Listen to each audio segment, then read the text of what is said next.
In this clip, we will focus on 3 key interpersonal skills required to succeed in Canadian workplaces. 1. Making small talk. 2. Leadership and initiative. And 3. Understanding Canadian feedback and constructive criticism. Nick Noorani wrote, "There are 9 soft skills that no immigrant should be without." To help make things clear, we're going to illustrate 3 of Nick Noorani's tips. Tip 1 is about small talk. It's important to know how to make small talk at work. Every country's small talk is different. Because Canada is such a diverse country, you may see a variety of styles. The first one is typically Anglo-Canadian. The topic is weekend activities, sports, and snow.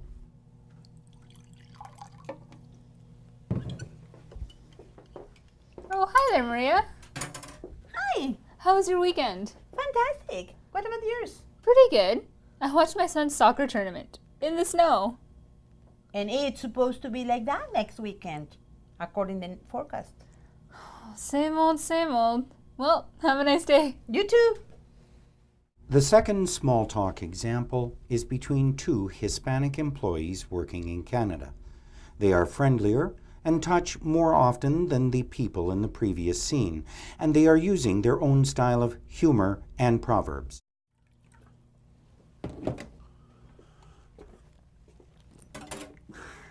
Carlos, how are you? Good to see you.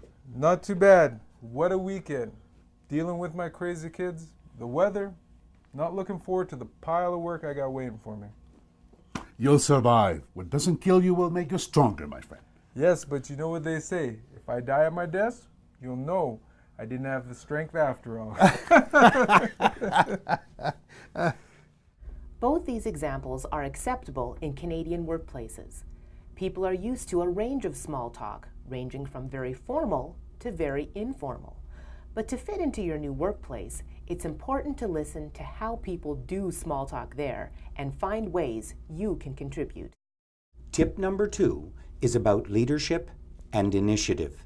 For the first scene, you will see a boss asking an employee to take the initiative to put something quite complex together.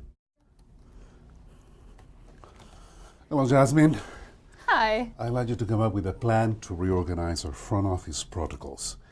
Our surveys are telling us that we're losing clients because of issues at the front desk. Can you come up with a plan? Sure, I can do that. Super. Thank you. I'll just have to stall so he doesn't know I have no clue what I'm doing. How's that plan coming along? Fine. Still working on it.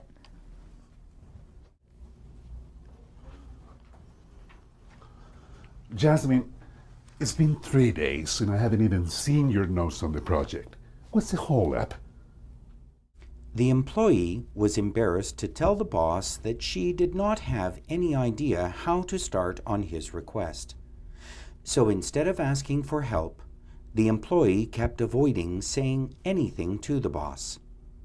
This is usually a problem for Canadian employers. Here's the scene again, showing how the employee is taking initiative. Jasmine, I'd like you to reorganize the front office protocols. Our surveys are telling us that we're losing clients because of issues at the front end. Can you come up with a plan? You seem quite worried about this. Yes, I am. I'm not sure what to do about it, but you might be the right person to come up with a plan because of your previous experience in your home country. Sure, well, I can do that for you, but I'm not quite sure where to start. Would you be able to point me in the direction of someone who could show me, or would you be able to give me some tips or points? Check the survey results. Pay attention to the customer complaints, the most common complaints, and the most frequent suggestions. I can do that. Can I check back with you later on to make sure that I'm on track or that I'm doing what's most important to you? Sure, and if I seem busy, keep pestering me. For sure. Thank you. You see, the employee does not have to lose face if she doesn't know how to do something. In the example you just saw, the employee started out by focusing on the boss's need by noticing he was worried. Then, She checked in a few times until she had a better idea what the boss was looking for. The final good idea was to ask if there could be checkpoints for feedback. Taking initiative does not mean doing something crazy. It just means you need to take responsibility for figuring out what needs to be done and then take it in small steps until you can do it. Tip number 3 is about understanding and accepting constructive criticism. Criticism in Canadian workplaces can come in a few forms. The standard one is the feedback sandwich.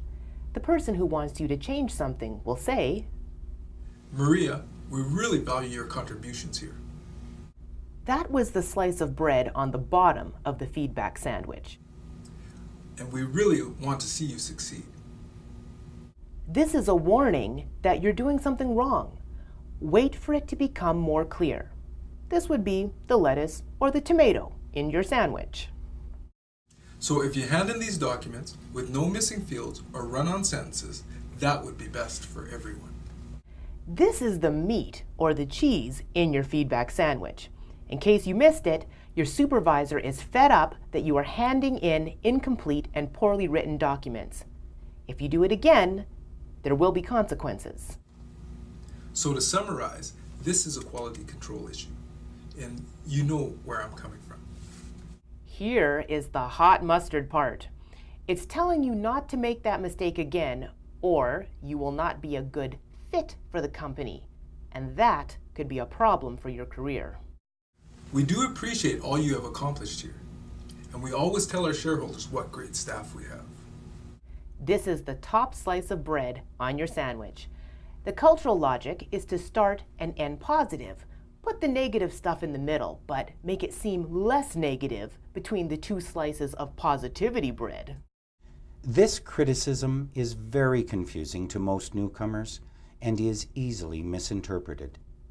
People wonder if they were being asked to do something or not, if they were making a mistake or being complimented.